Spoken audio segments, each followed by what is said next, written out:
2 years ago, when the Dark Illusion sneak peek promo was revealed, most of the discussion was about its name, and that is pretty true because Magical Something has a fairly funny name. It looks like Konami forgot to change the placeholder name of a card and then accidentally released it. However, when this card was revealed, it didn't have any real discussion about it. There was not really much hype. I, however, thought it was going to be pretty good, so let's read it. It says, each time a spell card is activated, place one spell counter on this card when that spell card resolves, sort of basic spell counter mechanic there.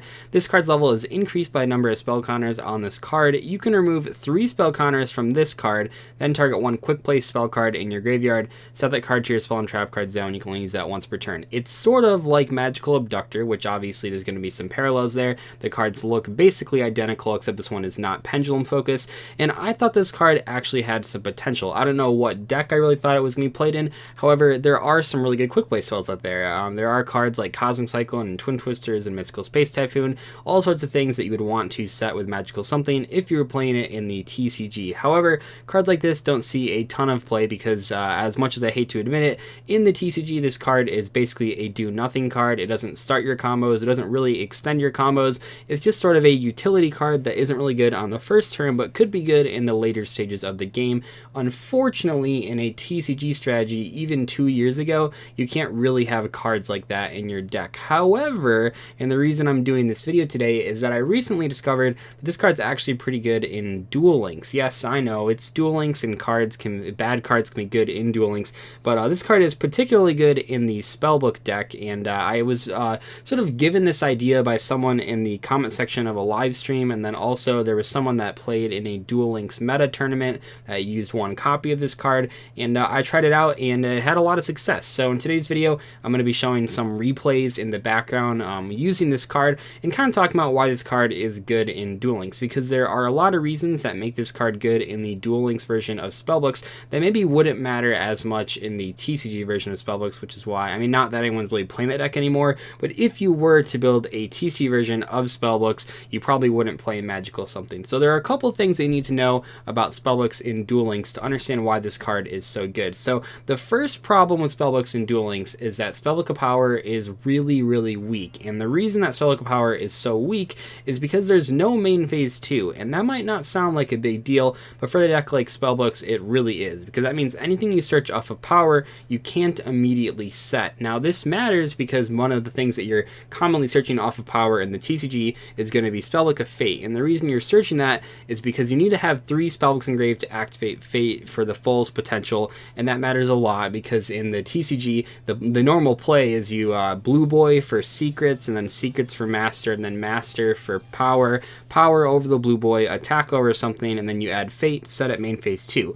You can't do that play in Duel Links because you won't be able to set the Fate, which means that you have to use awkward cards like Spellbook of Organization, which I've made an entire video about before, to actually make sure you get that 3rd Spellbook engraved, which means that Power has a lot less utility, which means by extension, it's pretty tough to get over bigger monsters if you're playing Spellbooks. You often do not have enough resources, especially on turn 1 or turn 2, to actually use a Fate not only on your turn, but also on your opponent's turn, because Spellbooks are a resource-based deck. I tell it to people all the time, what you're trying to do with Spellbooks is you're trying to answer your opponent's board on your turn, and then answer it on their turn, and then when your next turn comes around, you have to also have a follow-up play. So if you use all your resources into 2 copies of Fate on your first turn and your opponent's turn, you're going to be out of stuff, and when you get to your next turn, you're going to have no way to actually continue advancing your game state, which means you're going to lose because the deck actually needs to be making plays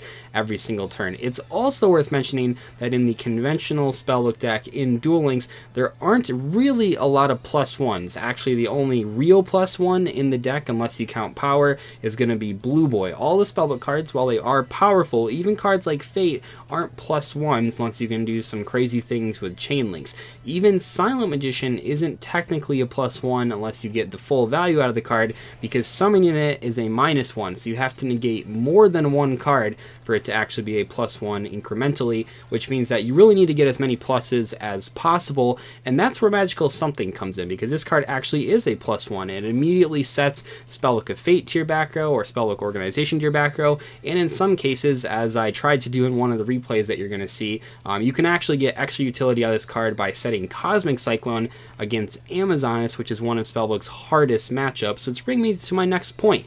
This card is big. 1800 attack points actually is really impactful in Duel Links, especially in a Spellbook strategy. Outside of Silent Mission, which obviously you won't always have access to, there aren't a lot of ways to deal with the Amazonas monsters without using Spellbook of Power, and that's not a good idea for the reasons that I just mentioned, but also when you activate Spellbook of Power, you're really susceptible to just getting blown out by Amazonas Onslaught, which is a huge problem for Spellbooks, and Onslaught's honestly just a really good out to Spellbook in general because it outs Silent Magician as well. You pretty much have to use all of your Fate activations as efficiently as possible to make sure your opponent never resolves an Onslaught, and one of the ways that you can sort of alleviate some of the resource issues that comes with having to always banish Onslaught is you can use Magical Something, and you can get repeated use out of this card just turn after turn after turn, and your opponent will struggle to deal with it because Onslaught is a trap card. So I know it sounds obvious, but if you are able to fate your opponent's Onslaught on your first turn, even if they have a second one that they search with Princess on their following turn, they can't immediately activate it. So in the case of having Magical Something on the board, your opponent can't just run it over. Actually, none of the Amazonas main deck monsters can run this over that they can normal summon.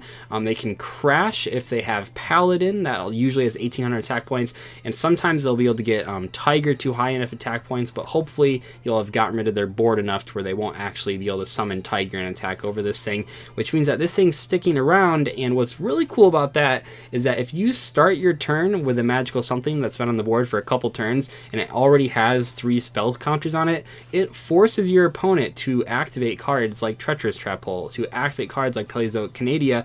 They have to activate them early because they don't want you to get that free Fate activation, which means that you can do your normal plays without fear of cards like Treacherous because your opponent would have already had to have activated them if you started your turn with this card with spell counters. This thing is such a huge threat. It's just really cool, and I think it's awesome to have tech options like this available to players. I think oftentimes cards like this are not really looked at, and the other card that I was playing in place of this card when I was playing in the KC Cup Stage 1, we're currently in Stage 2 right now, it's kind of what I'm doing at the time of filming this video, but if we're in KC Cup Stage 1, the card that I was playing was Strength of Prophecy. Don't get me wrong, Strength of Prophecy is pretty good. It does many of the similar things that I just mentioned with Magical Something. The main difference is that you're not getting immediate value, you're getting long-term value with Strength of Prophecy, and what I mean by that is Strength of Prophecy's main goal is to shuffle back Eternity in your graveyard to get extra activations out of Fate later on. The problem with that is that it's really bad in the early stages of the game because you actually don't have enough resources to be allowed to shuffle back resources. You often only have exactly 3 spellbooks engraved, which makes a card like Strength a lot less powerful. However, in the really late game, Strength of Prophecy was pretty good. It's also good for the attack boost.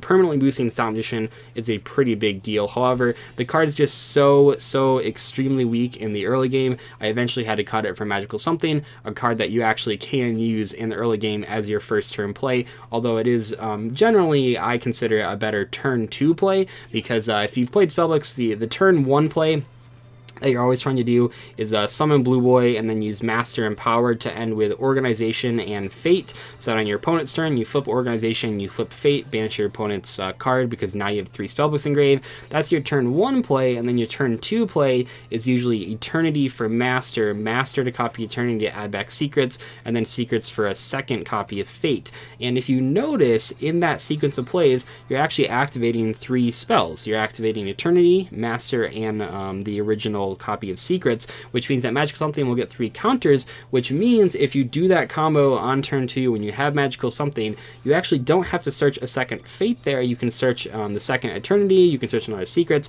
you can search anything else because you'll get the free Fate activation from the Magical Something, which I think makes a pretty big impact on how spellbooks run. This card isn't your ideal turn 1 play. It can be played turn 1, but it's not your ideal turn 1 play. It is possibly the best turn 2 play, not necessarily replacing Silent Edition, but in combination with Silent Edition, or if you can't actually, you're not always gonna get the Silent Edition by turn 2. So when you don't, this card is actually a huge, impactful monster that you can actually summon to the board. Anyway, though, hopefully you guys enjoyed this discussion on Magical Something. I do actually think there is some value with actually doing commentary over gameplay. I know many of the duels that I've posted from Duel Links and even Yu-Gi-Oh! Pro in the past have not been post commentary. They've just been what I've talking about during the actual gameplay, if it was taken from a live stream or something like that. And I think that there's some value in those as well, but I really do think that doing commentary and actually going in depth about why I'm doing what I'm doing, why I'm playing, what cards I'm playing, I think that actually is valuable. So I plan to do this more in the future if possible. We'll see how this video is reacted to. And yeah, thank you guys so much for watching. I'll see you later. Good luck in the KC Cup Stage 2 if you're playing it. It seems like it's going to be a heck of a grind, so let me know how it's going for you guys. I'll see you later though. Bye.